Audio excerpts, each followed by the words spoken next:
সবার আগে তোমাদেরকে বলছি, এই ভিডিওটা গতকাল করে রেখেছিলাম।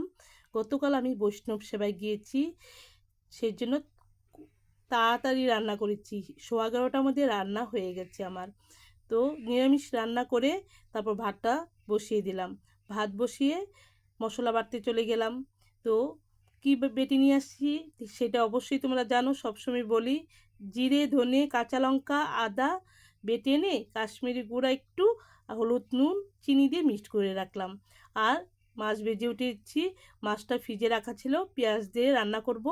তো এদিকে ভাত হয়ে গেছে, ভাতটা উপর করে তারপর মাছটা রান্না করলাম। তো নিরামিষ রান্না হয়েছে, সেই সবটা আমি আজকে মানে দেখালাম না, কারণ বৈষ্ণব সেবা যেতে হবে, তাই ভিডিওটা তাড়াতাড়ি করেছি। তো কালারটা কেমন হয়েছে সেটা অবশ্যই বলবে। এক অনেক কিছু আইটেম হয়েছে, আমাদের তো প্রতিদিন ডাল লাগবে, ডাল ছাড়া কেউ খাবেই না, আমাদের ডাল রান্না করতেই হবে। তো অনেক রান্না হয়েছে। তো রান্না করে স্নান করে ঘরে চলে আসলাম। আমি সকালে স্নান করেছি, পূজা দিয়েছি, সকালে জলখাবারে রুটি সবজিও খেয়েছি, তারপর রান্না করে স্নান করে চলে আসলাম যে বৈষ্ণব সেবা যাব। যেহেতু মাছ রান্না করেছি, স্নান না করলে কেমন হয় বলো তো দেখি।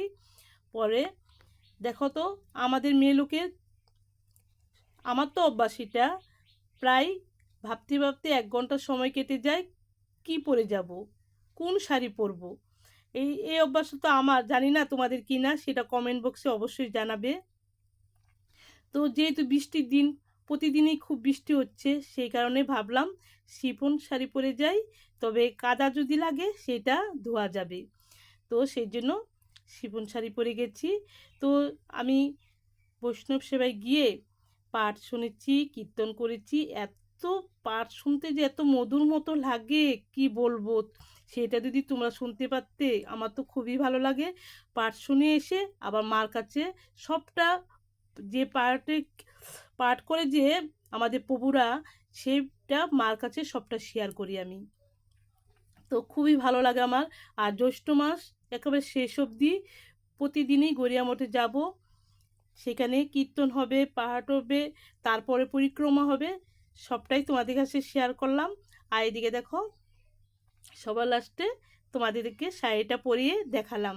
তো দেখতে কেমন লাগছে সেটা বলবে। আমি কিন্তু ছবি পোস্ট করেছি, যেই ছবি পোস্ট করেছি তোমাদের কমেন্ট দেখে আমি খুব খুশি হয়েছি। আর তো ভিডিও পোস্ট করেছি, দেখেছো তোমরা।